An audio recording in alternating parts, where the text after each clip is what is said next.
Do you spend hours in your head thinking about something that happened, could have happened, or might happen? Do you ask others what to do so you don't make a mistake? Welcome to the Playing It Safe podcast. I am Dr. Z, your host. I am a clinical psychologist, an author, and a person that is super passionate about sharing with you science-based skills to overcome any type of fear-based struggles. Who doesn't experience fear? Who doesn't play it safe?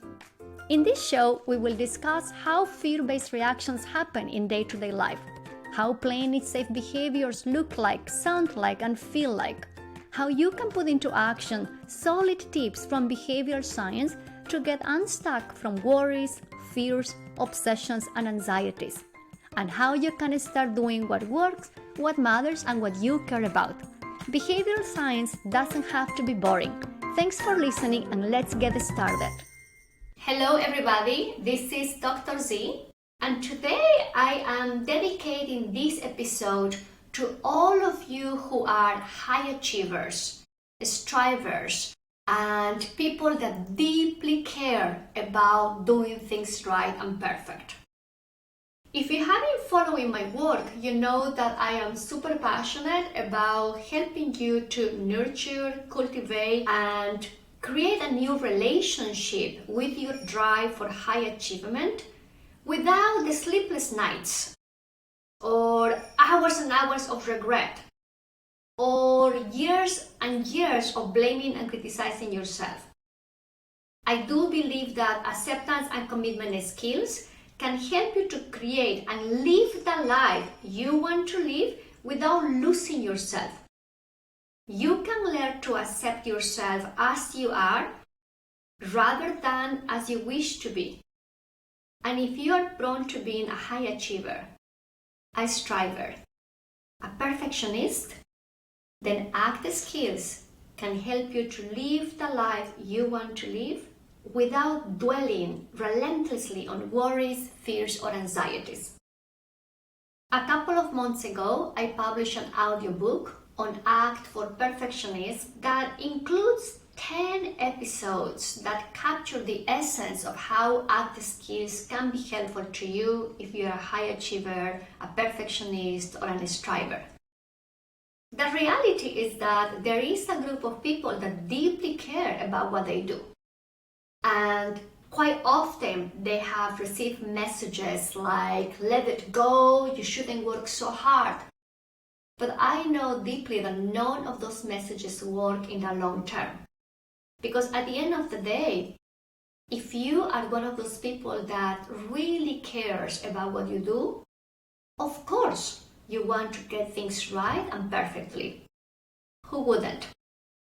So in my work, I am not going to be telling you the usual cliches about high achieving or perfectionistic actions. I want to show you how ACT skills can be helpful to you to develop a new relationship with this drive for doing things right and perfect. Today I am going to share an episode of this audiobook, and as you listen to this episode, answer this question. Are perfectionistic actions working for me or against me? No one can answer that question for you, so it's really up to you to listen to this 11-12 minutes episode and then answer that question. If you are curious and want to learn more about acceptance and commitment skills for high achieving, perfectionistic, and striving behaviors, make sure to go to my website www.thisisdrz.com and subscribe to the newsletter Playing It Safe. One last thing. I want to remind you that finding your way to the life you want to live is a major undertaking. So instead of rushing through this episode, please pace yourself. Reflect on what you listen and be curious about what you discover. Have a good day and see you next week. Bye-bye. Episode 2. Are perfectionistic actions working for you or against you? My friend and I were listening to the song Police of Truth by Depeche Mode. He said, I think that perfectionism is inherently wrong and pervasive. I pause, look at him, took a sip of my beer, and reply. Like most things, perfectionism is not an either-or attribute. In fact, high-achieving actions can be described as a continuum of purposeful behaviors designed to allow you to do the things that you care about in a perfect way. If you look at your life, you will find that your own perfectionistic actions show up along a continuum. They will pop up more often in some areas of your life or at certain times.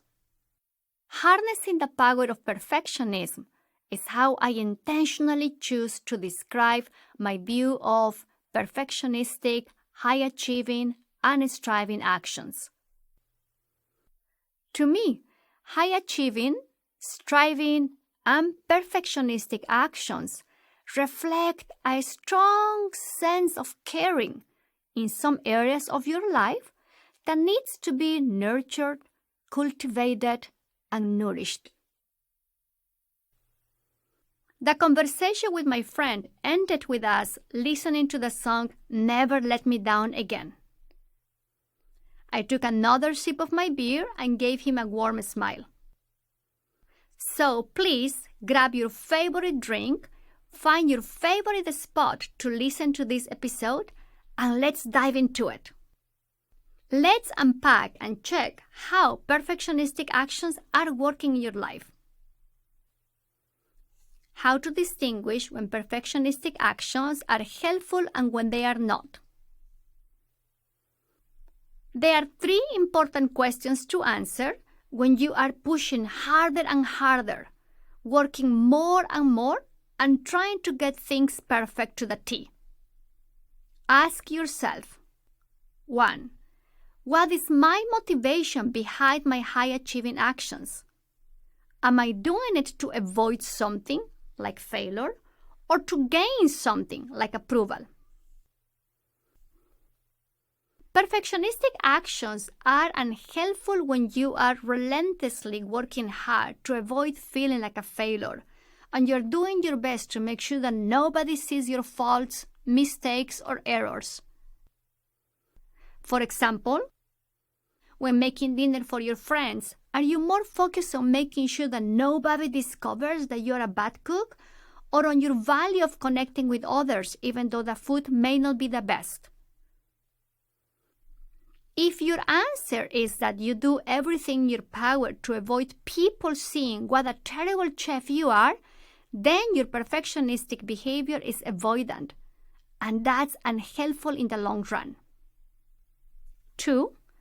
Ask yourself, do I focus more on the outcome or the process? When working on a project or participating in a fun activity, are you focused on the outcome of it or the process involved in it?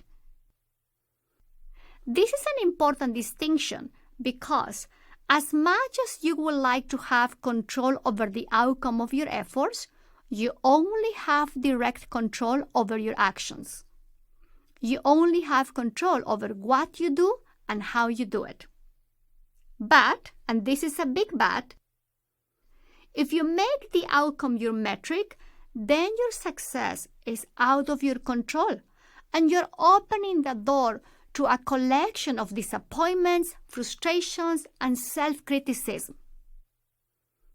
For example, if you are working on an article for school or work, which one do you have more control of? Getting the best grade, the outcome, or the time you spend studying and your attitude or approach to studying, the process? If you are preparing for your son's high school graduation, which one do you have more control of? Your son having fun, the outcome, or doing the best you can to be present in it, the process? I hope you can see how no one has control over an outcome, but each of us has control over our own actions during the process to get there. Here is the third question to check if high-achieving behaviors are working for you or against you. Ask yourself, how do I relate to my standards? How important are my standards? When things don't go as you wish, according to your standards, how do you handle that? Are you kind and gentle with yourself, or do you criticize yourself over and over?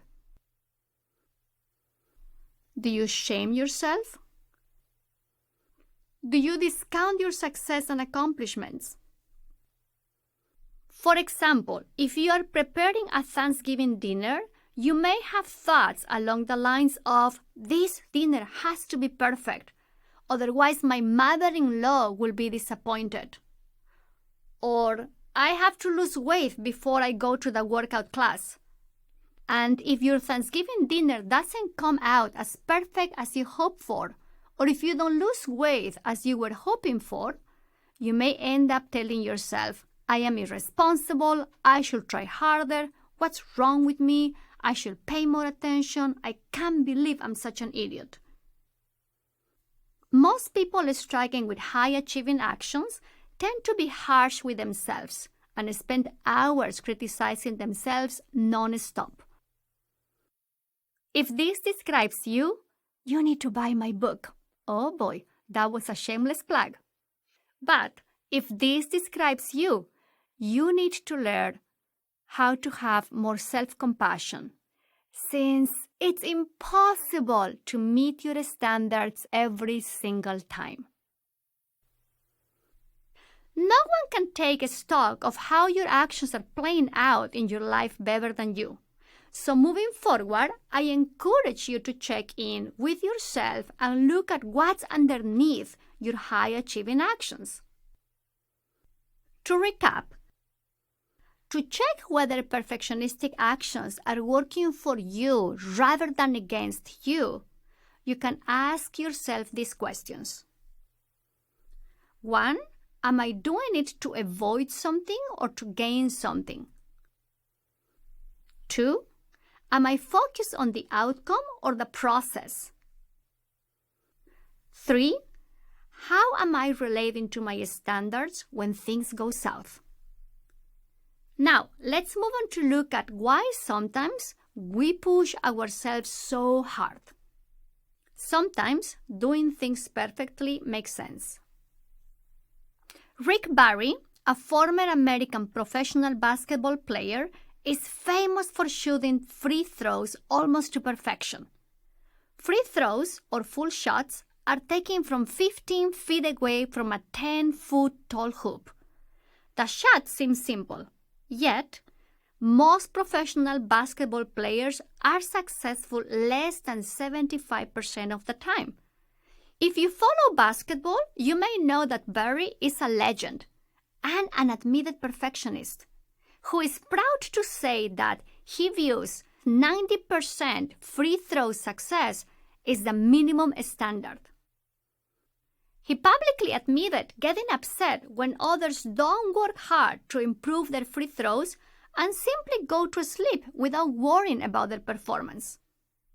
I am wondering if Rick Barry should be listening to this audio guide. Who knows? But here are my questions for you. Do you relate to Barry's agony in not understanding why people wouldn't strive to be the best at what they do? Do you wonder how people can possibly find peace or purpose when not accomplishing perfection? When I am working on a manuscript, for example, I spend hours and hours studying a topic, reading journal articles, newspaper articles, and blogs, listening to podcasts, bothering my friends with research questions, piloting exercises with my clients, scribbling thoughts on sticky notes, and pondering the best ways to convey an idea. So when I see some of my psychology students doing the bare minimum, investing the tiniest amount of time conducting research for their dissertation projects, or writing the shortest report possible, I genuinely have to breathe slowly. I don't get why they don't care about the quality of their work. Since when is doing the minimum amount okay? How is it for you? How often do you have thoughts like Barry? How often do you become frustrated when others don't put their best effort into the work they are doing, don't strive for maximizing a process, or don't pay attention to how they are coming across? Can you think of a situation when you were surprised by the lack of interest others show in something you really care about? How did that feel? You are not alone. You are a high achiever, which means that you are part of a group of people who strive to do things right, who want to do things better and better, who are determined to do things with high standards, who have a natural overdrive, and who often feel misunderstood by others. The truth is that when doing what's important to you, it's natural to want to do it right, to the best of your ability and with great care. This makes complete sense. There is nothing wrong with you for thinking this way.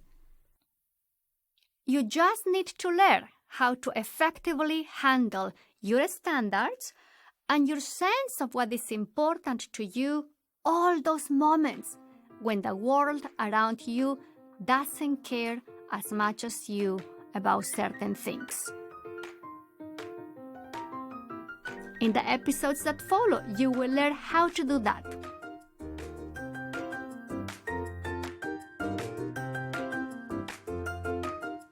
Thanks for listening. If you like this episode, I will very much appreciate it if you will subscribe and share this podcast with your friends.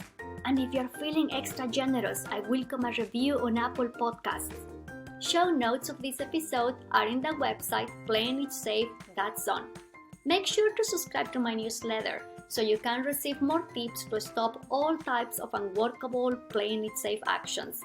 See you soon!